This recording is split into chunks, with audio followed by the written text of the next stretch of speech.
Muito bom dia, uma ótima terça-feira para todo mundo. Vamos com as primeiras notícias do Fluminense, graças a Deus, reta final da data FIFA, tá acabando hoje o último dia. Tem Brasil e Croácia, amistoso, internacional, também já é quase Copa do Mundo, já dá para falar assim, 9 da noite. E amanhã tem Fluminense em campo, tem Fluminense e Corinthians no Maracanã, finalmente. A gente volta pro Maraca, bola rolando, é Fluminense em campo de novo. A gente se estressa, mas no fundo a gente gosta e a gente sente saudade quando não tem. Então a bola volta a rolar no Campeonato Brasileiro e a gente vai trazer muita informação e muita notícia a partir de agora. Vem comigo!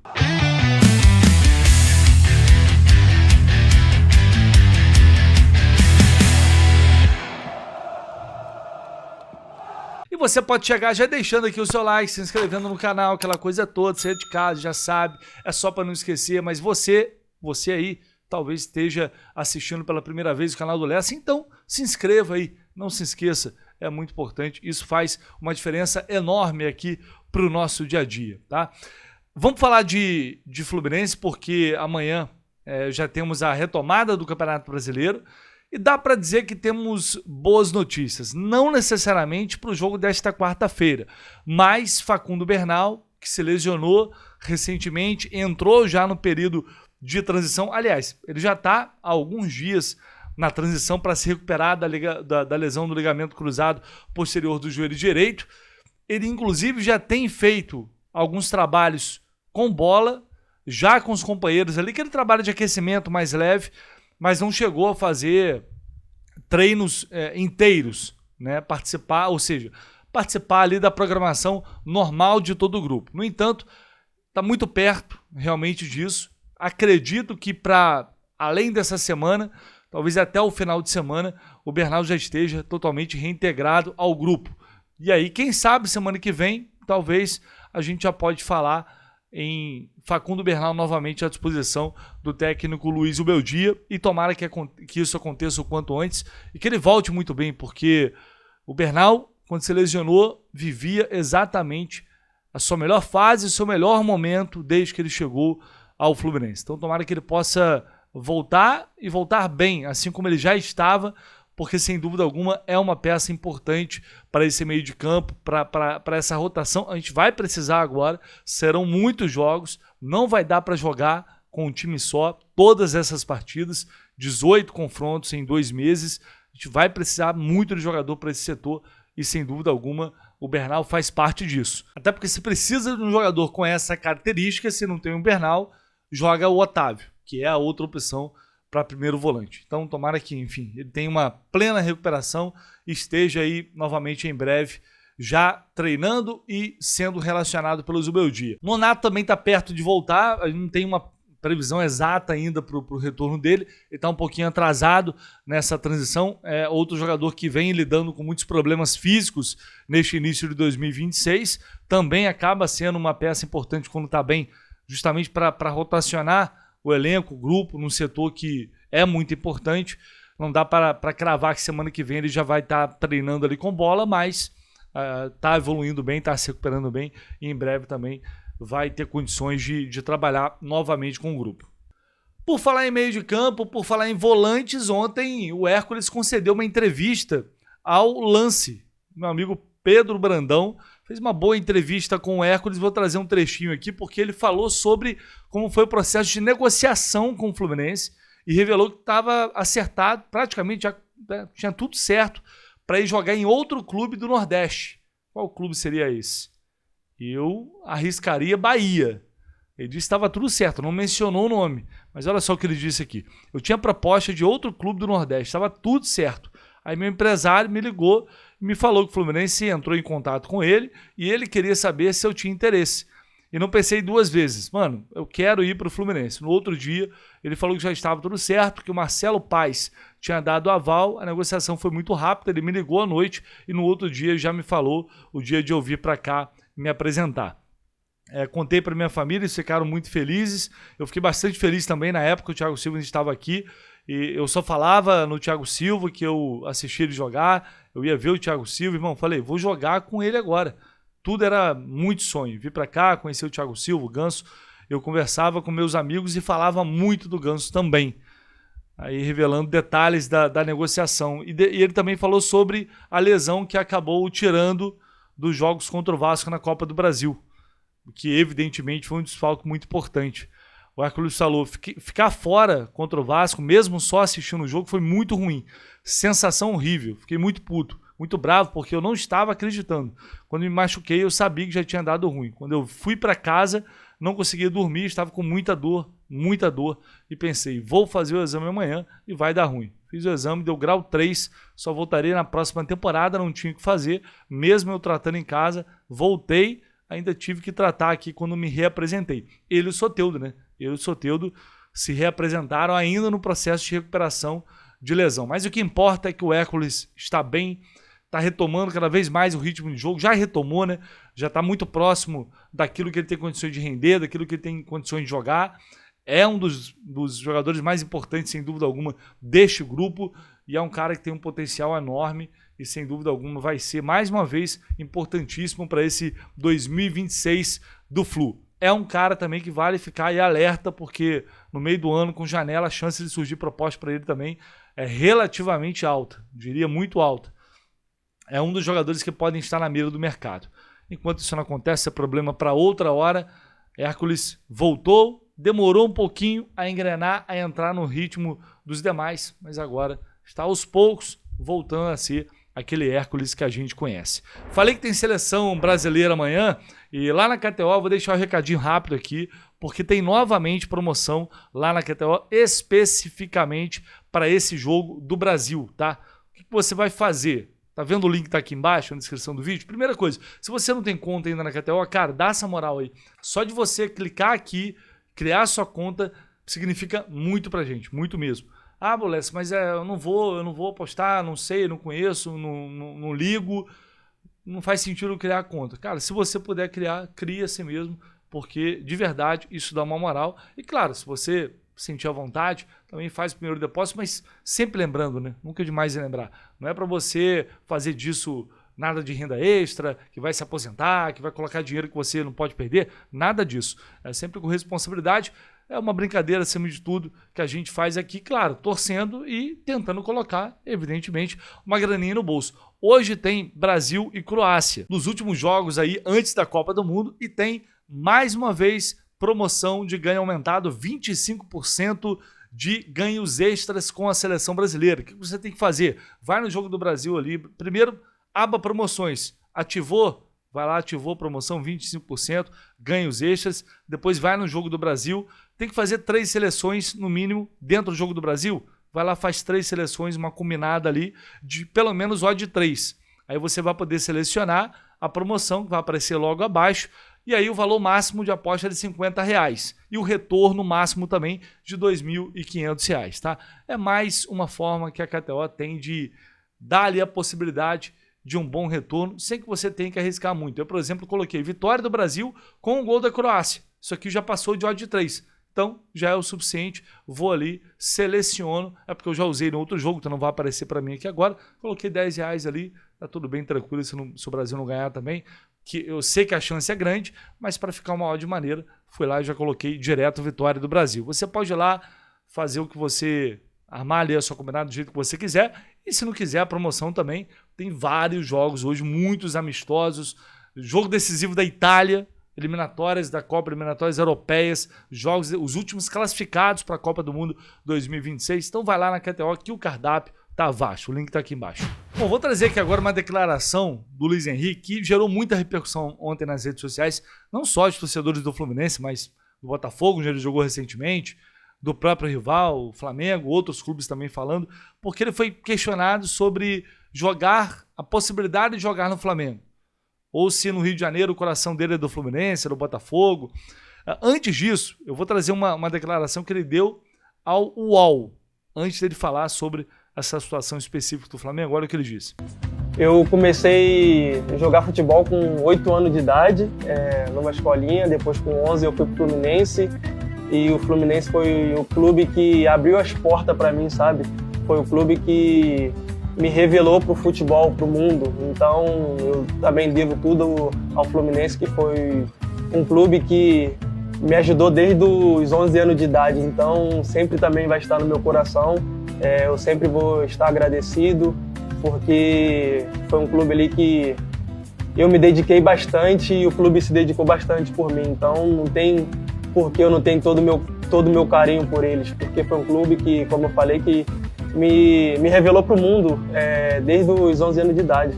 Então eu tenho um carinho enorme pelo Fluminense, que é o clube do meu pai também, e eu torço também pro Fluminense por causa do meu pai, que meu pai é fanático, então eu tenho todo o meu carinho pelo Fluminense, só tenho que agradecer a eles. Bom, beleza. Aí agora eu vou colocar a entrevista que ele deu ao canal Gold, a Isabelle Costa, e aí ele fala sobre, tem chance de jogar no Flamengo, tem essa possibilidade? Ele respondeu isso daí. Essa resposta eu não posso falar. Eu não posso falar. Ou só realmente Botafogo e Fluminense tem teu coração? Eu não posso falar disso agora. E como eu falei, eu quero desempenhar o meu melhor no meu clube, para que depois assim eu possa decidir junto com a minha família. Então vamos lá, primeiro, assim, é uma forçação de barra absurda. A partir do momento em que é falado, olha, o jogador pode ir para o Flamengo, aí começa. Aí ele vai dar 50 entrevistas, nas 50 entrevistas, a primeira coisa a ser perguntada vai ser essa. Então, cara, eles vão forçar a barra até o limite, isso é muito óbvio. E aí o cara tem que falar. É claro que se o Luiz Henrique poderia ter falado, olha, isso não é assunto para ser tratado agora, vamos falar disso depois. Não é uma coisa que eu estou pensando agora, estou pensando só em seleção brasileira. Só que ele é muito sorridente, ele é muito ingênuo também. É da personalidade dele. Quem acompanhou aqui o Luiz Henrique de perto sabe disso. É o jeito dele. E aí ele fala aquela coisa rindo, não posso falar disso agora, não posso falar disso agora. E aí para muita gente ficou a sensação, e realmente passa essa sensação de, cara, tá muito na cara que se chegar a proposta ele vai jogar. Ele vai pro Flamengo. E é bem possível que eles vão atrás. É bem possível.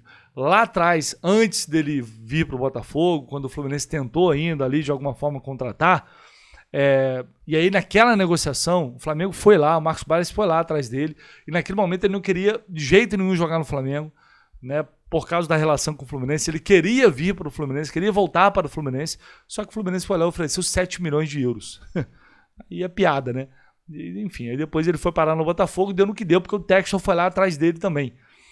Negociações desse tamanho, é assim. Mas naquele momento ele não queria jogar no Flamengo de jeito nenhum. Eu apurei isso na época, voltando da Arábia Saudita, no Mundial de Clubes. Tava na escala, ainda tava em Istambul, uma correria danada, uma maluquice. Eu me lembro muito bem de apurar muito sobre isso. E na época eu falei, ele acabou realmente não indo pro Flamengo, mas pro Botafogo foram os clubes que chegaram mais pesado e ofereceram a grana para ele. Ou o que o Betis queria receber. Agora, cara, já jogou no Botafogo, não sei como é que o mercado vai reagir, porque assim, o Luiz Henrique indo para a Copa do Mundo, para mim é inacreditável não ter um clube europeu que queira levar o Luiz Henrique. Para mim isso não faz sentido. Então eu tenho uma certa esperança aí também de que possa aparecer um clube europeu, né, que realmente o seduza, e aí eventualmente, ainda mais depois de uma Copa do Mundo ele indo para a Copa como eu acho que ele vai, eu espero que a carreira dele caminhe para esse lado, e não para voltar para o Brasil neste momento. Então, assim, cara, obviamente eu não descarto. Acho que eu tenho certeza que se ele pudesse voltar ao Fluminense em breve, no futuro, ele voltaria. Ele é muito grato, a declaração dele, né, falando como ele é grato ao Fluminense por tudo que o Fluminense fez por ele, não é da boca para fora. Tenho certeza que ele é muito grato. Só que, cara, o Fluminense não vai ter dinheiro para pagar o que eles vão pedir. Aí, se não aparece uma proposta melhor, chega lá, caminhando dinheiro, contrato, isso e aquilo. E pela forma como ele falou, e realmente não dá para descartar, muito pelo contrário, essa chance de ele jogar no Flamengo. Enfim, repito, seria muito, muito, muito triste ver o Luiz Henrique vestindo essa camisa. Então tomara que ele possa ir muito bem na seleção, arrebentar, jogar para cacete na Copa e ir para um time grande da Europa. Essa é a minha torcida neste momento. E para a gente fechar aqui, eu vou trazer uma declaração do André Esteves, numa entrevista que ele concedeu recentemente, há uns 4 meses mais ou menos, para o Rapcash, que é um podcast especializado em mercado financeiro e tal, das raras entrevistas que o André Esteves dá assim. Aí ele falou sobre investimentos pessoais e sobre a questão de investir naquilo que você gosta, sendo talvez não necessariamente um bom negócio. E aí muita gente entendeu que isso pode ser não é uma indireta, né? Mas isso explica o fato dele não pegar como pessoa física e colocar dinheiro no Fluminense. Olha só o que ele disse, vou colocar só esse trechinho aqui. Perfeito. Vamos falar um pouco agora do André, pessoa física. Né? Você, obviamente, é conhecido no mercado financeiro, tem muitos investimentos aqui pelo banco, como sócio, junto com os demais, e tem os seus investimentos também pessoais. Como é que é a sua cabeça na hora de investir, você como pessoa física, né? Você procura algo que você goste de investir, ou de um setor que você aprecie pessoalmente, ou você só olha o retorno? Como é que é a sua cabeça na hora do seu investimento? Eu acho, eu não sou um grande investidor individual. Na verdade, o meu patrimônio fora do banco é gerido aqui pelo BTG Family Office e eu pouco interfiro nesse dia a dia. Na verdade, eu me dedico pouco aos meus investimentos pessoais, porque eu me dedico mais ao que acontece todos os dias aqui no banco. Agora, do que você falou, eu posso fazer alguns comentários. Primeiro, essa ideia de investir no que você gosta. Má ideia. Uma coisa que você gosta é o que você gosta, uma coisa que você investe é o que você investe. São coisas separadas, né? Não é porque você gosta de vinho que você vai comprar uma vinícola. Pode ser um hobby comprar uma vinícola, mas não necessariamente é o melhor uso do seu capital. Então você tem que separar o que é hobby e o que é investimento. E o investimento, os critérios são de sempre, depende de cada um. Se você quer preservar o patrimônio, tem que ter mais diversificação. Se você quer criar riqueza, tem que ter mais concentração. Né? Tem gente mais afeita a equities ou a renda fixa. Né? O Brasil oferece juros altos no momento, obviamente, que está um momento bom de renda fixa. Então, é o que se diz por aí. Agora, disciplina, não acreditar em rodada de fogo, muito cuidado com a alavancagem, para quem usa alavancagem, né, que é você captar, se endividar para comprar alguma coisa para investir. Isso a gente é muito cauteloso aqui, inclusive na maneira como a gente lida com os clientes de wealth management, a gente procura conscientizar muito aqueles que decidem usar alavancagem, que ainda bem é uma minoria. Então, acho que é cuidado com a alavancagem, porque as coisas podem se voltar contra você, e saber muito bem o que você quer, né? E separar essa coisa que você gosta do investimento. Hobby é uma coisa, investir é outra coisa.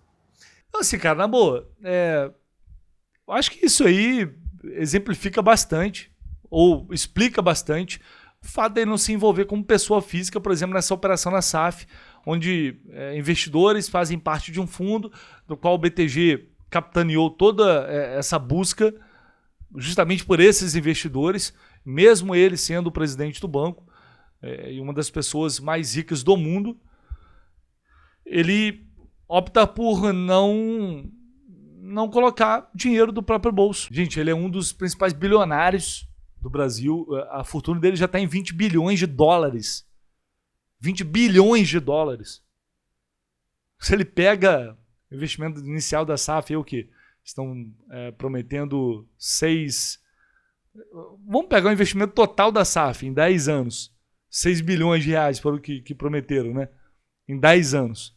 Se o André Esteves tira isso do bolso, não faria cócegas para ele. Ok. Também tô exagerando um pouco. Mas sei lá, se ele pega... Cara, a gente está falando da ordem do investimento inicial, da ordem de 500 milhões de reais. Se ele pega 1 bilhão, o dobro, e coloca ali no Fluminense, vou colocar 1 bilhão no Fluminense. Isso aí para ele sai na urina.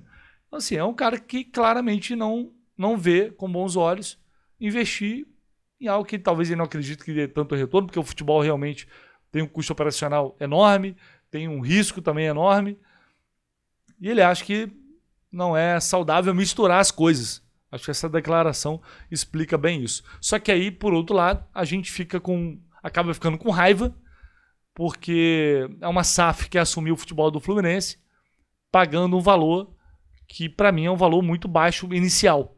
E acho que todo mundo considera um valor muito baixo inicial, apesar de outros benefícios que podem e devem ocorrer dentro desse processo todo. A gente olha para um cara desse, que é tricolor, com uma fortuna desse tamanho, que é o dono do banco que está organizando tudo isso. Fala, pô, poderia ser mais, né? Poderia ser mais forte. Mas enfim, acho que isso que ele disse aí já dá um caminho bem interessante do que ele pensa sobre um possível investimento no futebol, que claramente acho que ele não enxerga como um grande negócio. É isso, pessoal. Vou deixando aqui. Você à vontade para, se puder, deixar seu like, seu comentário, se inscrever aí como sempre, tá? E ao longo do dia a gente volta com mais informações, porque já vamos falar sobre a provável escalação para o jogo de amanhã contra o Corinthians. Tamo junto, um abraço, valeu!